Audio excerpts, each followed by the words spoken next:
하나님의 말씀이 크게 보일 때가 있습니다. 같은 메시지가 반복해서 들려올 때가 있습니다. 우리를 붙드시는 하나님의 손길이. 여러분, 같은 메시지가 크게 반복해서 들리십니까?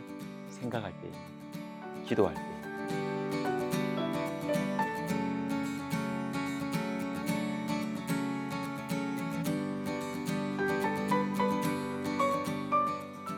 두 가지를 보겠습니다. 첫 번째, 학개서와 비교할 때 스가랴서가 가지는 특징입니다.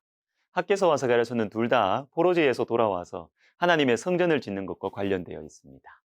에스라 4장 마지막 부분과 5장 첫 부분에 학개와 스가랴가 활동하던 당시의 분위기가 나옵니다. 이 대적들이 성전 건축을 막 가로막아요.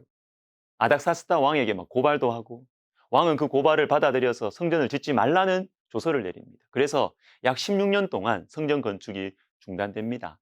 성전을 지으라는 하나님 말씀에 순종해서 예루살렘으로 돌아왔는데 성전을 안 지어요. 16년 동안이나 말이죠.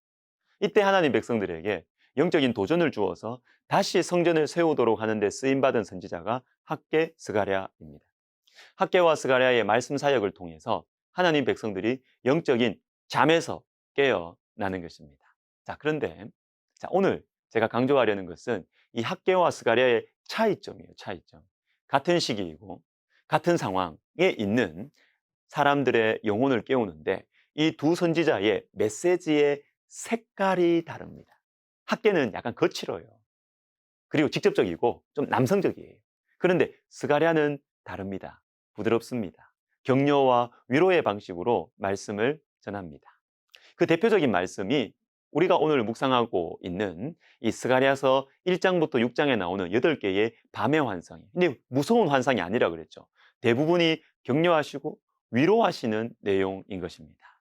여러분, 학개와 스가랴 둘 다 필요하죠. 둘 다 필요해요. 영적인 도전, 위로, 또 영적인 경고의 메시지, 또 격려의 메시지 다 필요합니다. 다.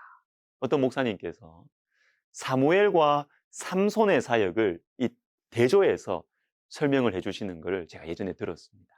사무엘은 말씀 사역 중심이에요. 말씀 사역. 그런데 삼손은요, 은사 중심 사역이에요. 은사 중심. 놀라운 능력으로 기적을 행합니다. 근데 대부분의 시대는 말씀이 중심이 돼가지고 영혼을 깨우고 교회를 세워가시죠. 말씀 사역이 가장 일반적이고 보편적이고 안전해요. 그러나 여러분, 시대가 너무 어두울 때, 영혼의 잠이 너무 깊을 때는 하나님께서 삼손과 같은 사람을 사용하십니다.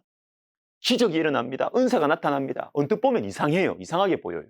또 부담스럽기까지 해요. 그러나 이런 사역이 많이 일어날 때 우리는 생각을 해야 됩니다.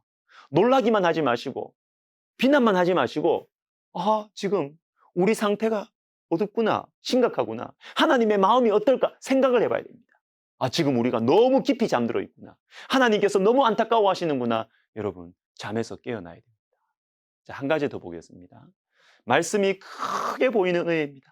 스가랴 5장 1절과 2절을 제가 읽어드리겠습니다. 내가 다시 눈을 들어 본즉 날아가는 두루마리가 있더라. 그가 내게 묻되 내가 무엇을 보느냐 하기로 내가 대답하되 날아가는 두루마리를 보나이다. 그 길이가 20규빗이요 너비가 10규빗이니이다. 하나님의 말씀이 적힌 두루마리가 있는데요, 그 내용은 이어지는 3절에 나옵니다. 도둑질하고 거짓 맹세하는 자들을 하나님께서 심판하시겠다. 근데 이것을 여러분 미리 보여주십니다. 미리. 그리고 이 두루마리가 날아다닙니다. 그리고 엄청 큽니다. 뭡니까? 다 보라는 것입니다. 다 보라.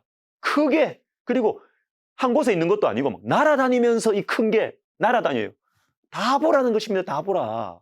하나님의 배려이고 하나님의 은혜입니다. 저는 이것이 성령의 역사라고 생각합니다. 하나님의 말씀이 크게 보이는 것, 하나님의 말씀이 분명하게 들려오는 것, 이것이 성령의 역사입니다. 여러분, 그래서 하나님의 말씀이 크게 보이는 이 은혜가 가장 분명하게 나타난 곳이 어디예요? 십자가입니다. 십자가. 가장 높은 곳에서 가장 크게 분명하게 나타났어요. 로마서 5장 8절, 우리가 아직 죄인 되었을 때에 그리스도께서 우리를 위하여 죽으심으로 하나님께서 우리에 대한 자기의 사랑을 확증하셨느니라. 확증하셨느니라. 하나님의 사랑을 확실하게, 분명하게 보여주셨습니다. 어디에서? 십자가에서. 여러분, 십자가는 가장 비참한 모습입니다.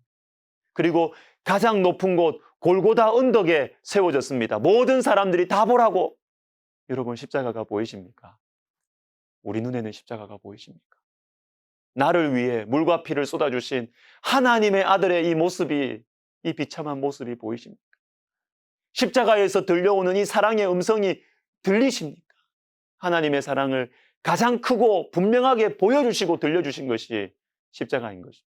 그런데 여러분, 주님의 음성은 고난의 때에 크게 들리죠. 실패의 순간에 분명하게 들려옵니다. 베드로를 생각해 봅시다. 예수님께서는 돌아가시기 전에도 베드로에게 십자가와 부활에 대해서 반복해서 말씀해 주셨어요. 그러나 베드로는 듣지 않았죠. 자신의 신앙에 대해서 자신이 있었고요. 내가 주님을 얼마나 사랑하는지, 내가 주님께 얼마나 헌신했는지 자신이 있었기 때문에 안 들었어요. 그러나 예수님을 부인하고 배신합니다. 그리고 예수님께서 베드로를 찾아오십니다. 그리고 물으십니다. 요한의 아들 시몬아, 네가 나를 사랑하느냐? 3번이나 물으시죠. 이때 드디어 주님의 음성이 들립니다. 분명하게 마음에 새겨집니다. 여러분, 고난의 때에 주의 음성이 들려요. 실패의 시간에 사망의 음침한 골짜기에서 주님의 음성이 분명하게 크게 반복해서 들려옵니다. 물론 고난과 실패가 싫어요. 그러나 그때 주님의 음성이 크고 분명하게 들려온다면, 나에게 보이지 않았던 주님의 모습이 바로 그때 보인다면 고난의 터널을 우리가 힘들지만 감사함으로 통과할 수 있을 것입니다. 기도하겠습니다. 하나님, 저에게도 주님의 말씀이 크게 반복해서 분명하게 들리게 하여 주시옵소서. 예수님의 이름으로 기도하옵나이다. 아멘.